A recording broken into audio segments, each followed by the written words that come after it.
বললাম না যে দারুণ রান্না করেছি, তো মাছ মাংসকে হার মানাবে যে রান্নাটা করেছি গরমকালে, সত্যি করেই খুব ভালো লাগবে ওই খাবারটা খেতে। সেটা হচ্ছে যে আজকে আর বলো না, প্রেসার কুকারটা রান্নাঘরে ছিল, খাবারগুলো টেবিলে রেখে গেছিলাম, ভাতেতে পিঁপড়ে ধরে গেছে প্রেসার কুকারের ভেতরে, কী করে জানি না।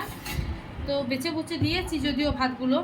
এখানে লেবু কেটেছি, আচ্ছা এখানে ঢ্যাঁড়স পেঁয়াজ একটু ভেজেছি, কলাইয়ের ডাল করেছি, গরমে দারুণ। তোমাদের দাদাভাই নিয়ে চলে গেছে, সেই জন্য আমাদের তিনজন এখন অল্পই আছে। দেখো কলাইয়ের ডাল করেছি, আর এখানে করেছি বড়ি আলু পোস্ত। কলাইয়ের ডালের সাথে বড়ি আলু পোস্ত দারুণ যাবে। আর বড়িগুলো আবার টোবা টোবা, যে দাদার কাছে আমরা নিই তো টোবা টোবা বড়ি, দারুণ দারুণ। আর এখানে করেছি